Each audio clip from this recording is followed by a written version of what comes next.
ஒரு மகிழ்ச்சியான செய்தி. இதயம் நல்லெண்ணெயின் விலை லிட்டருக்கு ரூபாய் 105 குறைஞ்சிருக்கு. செப்டம்பர் 2023ல 1 லிட்டர் இதயம் நல்லெண்ணெயின் அதிகபட்ச விலை ரூபாய் 503. ஆனா இப்ப 1 லிட்டர் இதயம் நல்லெண்ணெயின் விலை ரூபாய் 398 மட்டும்தான் தமிழ்நாட்டுல.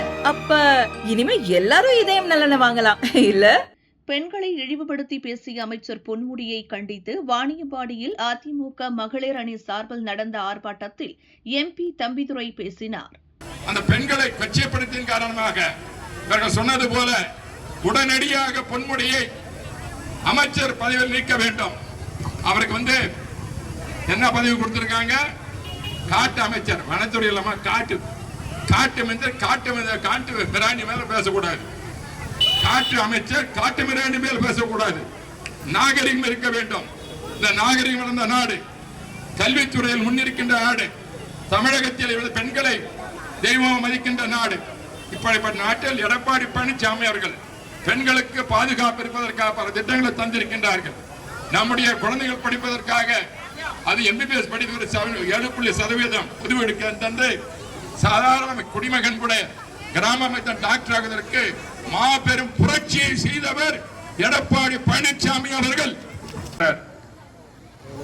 தமிழ் மொழி என்ன சொன்னான்? தாய்மொழி என்று சொல்கின்றோம். தாயைத்தான் குறிப்பிடுகிறது. நாடு என்று சொன்னால் தாய் நாடு என்று சொல்கின்றோம். அப்பா நாடுன்னு சொல்றதில்லை. அதுவும் தாயைத்தான் குறிப்பிடுகிறது. ஆகவே தாய்மையை போற்றுகின்றவர்கள் தமிழர்கள். தமிழக கலாச்சாரம் தாய்மைக்கு நாம் முக்கியத்துவம் கொடுப்பவர்கள். கடவுளோட பாத்தீங்கன்னா தாயினுடைய வைத்துத்தான் பல குருவங்களை வழிபடுகின்றோம். ஆகவே தாய்மையை இழிவுபடுத்துகின்ற வகையில் திராவிட முன்னேற்ற கழகத்தை சேர்ந்த அமைச்சர் பெண்களை ஆபாசமாக பேசுவது, ஏன்னா அவர் பேசுறதுக்கு காரணம் உங்களுக்கு தெரியுமா? ஏன் மாதிரி பேசுறாருனாக்க செந்தில் பாலாஜி ஒரு காரணம். செந்தில் பாலாஜி என்ன துறை வச்சிருக்காரு உங்களுக்கு தெரியும்ல? அந்த துறையில